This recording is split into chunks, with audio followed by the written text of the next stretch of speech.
Grant and I have decided to take one nice long drive before he takes off on his trip.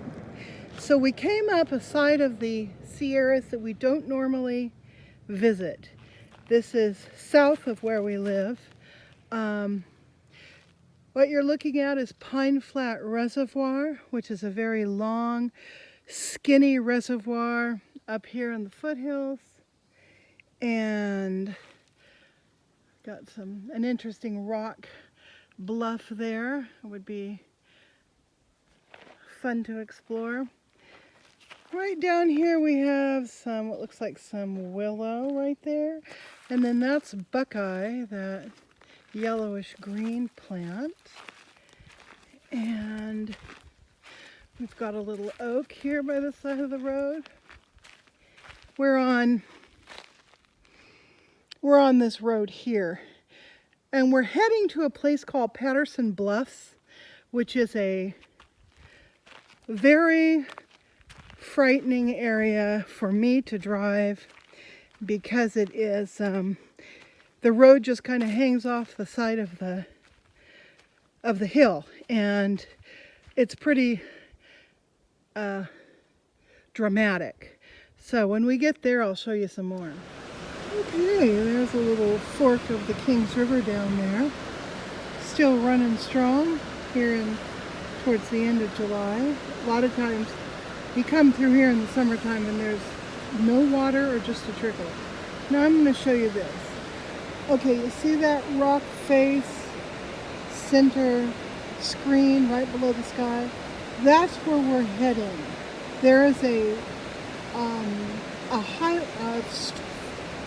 road, I guess you call it, that is built along the edge of that bluff, and there are places where the road actually hangs out over this steep ravine. It's dramatic and beautiful, so that's where we're heading. Well, we've reached our destination. This is the Patterson Bluff Road. I forgot what it's actually called, Black Rock or something. And it is in some fairly magnificent territory, much more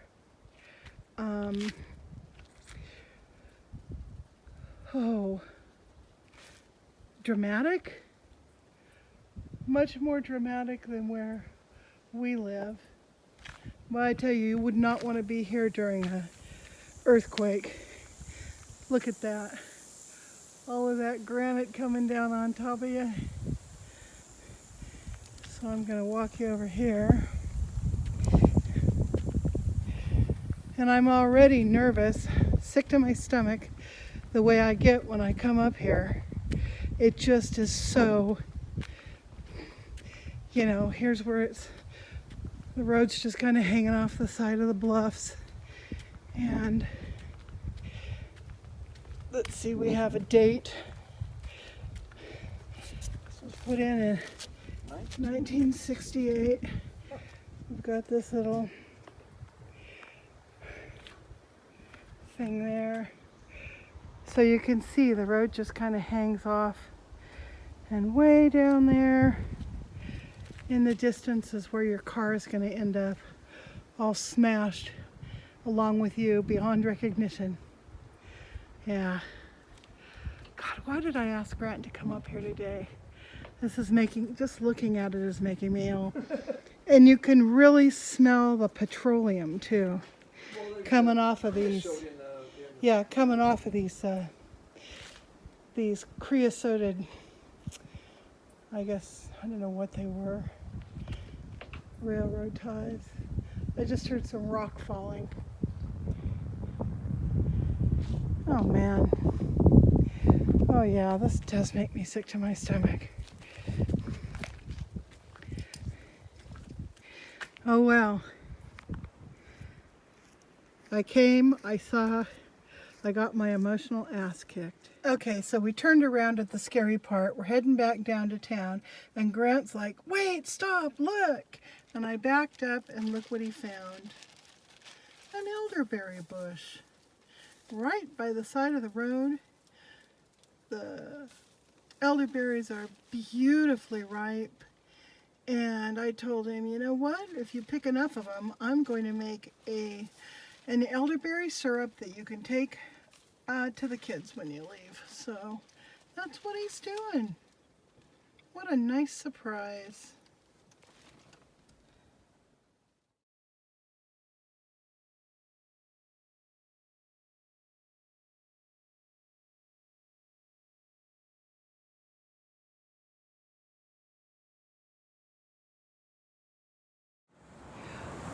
We ventured across another little gravel side road as we were heading back down into town, and we found this lovely kind of day use camp area.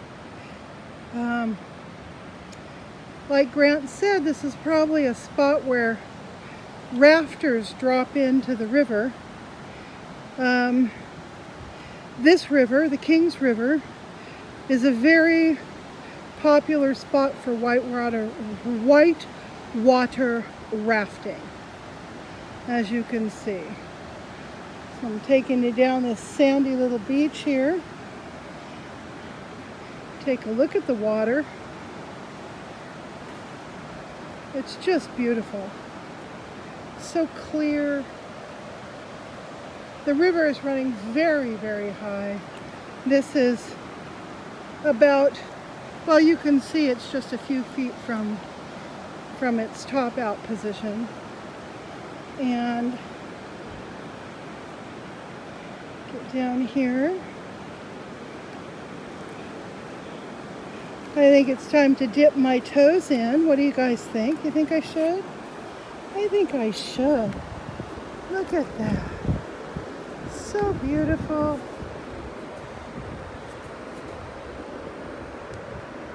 Little toesies are in the water. Look at all of that mica right there. I think it's mica. Might be gold, who knows. Hey Grant, come here a second. What? Come here. Is that mica? Of course. Yeah, that's lots of mica. I just wondered because it seems kind of heavy and mica normally floats. And you see... No, it's not heavy because it wouldn't be floating that easily. See, it moves very easily. If it moves easily, it's mica. Yeah. See where it's found its little places in the gravel? Yeah, but I mean, some of it's floating in the water too. You know, Yeah. I see floaters, but I also see stuff that doesn't want to float. It's all fool's gold. Anyhow, it's just beautiful. Too bad it's not real. Gold, I mean. It's real mica. Yeah. So what Grant says, we got to find some trout for dinner. Alrighty. Well, I couldn't leave this area without showing you guys the boob targets. People come up here to do target practice as well, so somebody wanted to kill those boobs. Shoot them dead. Well, here are the fruits of Grant's labor, picking all of these elderberries, and I'm just giving them a wash, and I'm pulling off their stems and putting them into this stock pot. I'm going to put enough water in there to cover them, and then simmer them on low until all of the juices have left the berries and have infused the water. Then I'm going to drain it and put some sugar in it and finish off the syrup. But I just wanted you to see how beautiful these berries are. They're absolutely perfectly ripe. This is what's left of the elderberry berries that were boiled and smashed. I'm going to give that to the pigs because once you heat elderberry, it denatures whatever is the compounds that are poisonous in it, so they can eat that. Here's my leftover utensils, and then here is my yield. I got these three. These are pints, right, honey? Yes.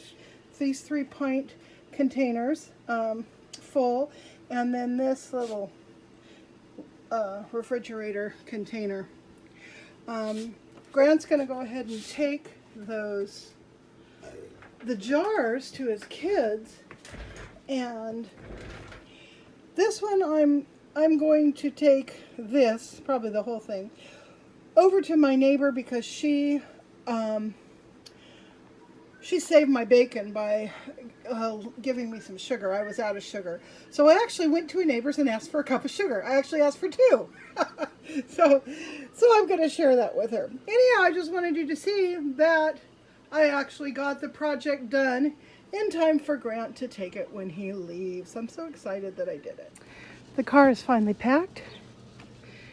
And I mean packed in every sense of the word. And Grant's going to hop in and head to Nebraska. Mwah, love you. Okay, when are you going to call me? Well, I'll call you. Okay, darling. I'll keep you informed. Now remember, if you get tired, pull over. If you get hungry, eat something. And if the car's running out of gas, fill it in. Yeah. Yeah, all that stuff. Okay, darling. Sweet. Love you. Love you. Bye.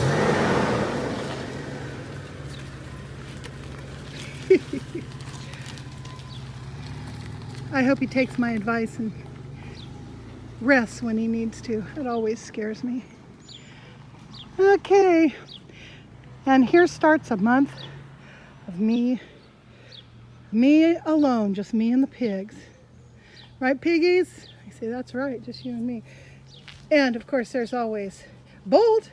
Hey, Bolt, is it just you and me and Mallory now? And the pigs gonna hang out and wait for Grant to get home? Yeah, I think that's what we're gonna do.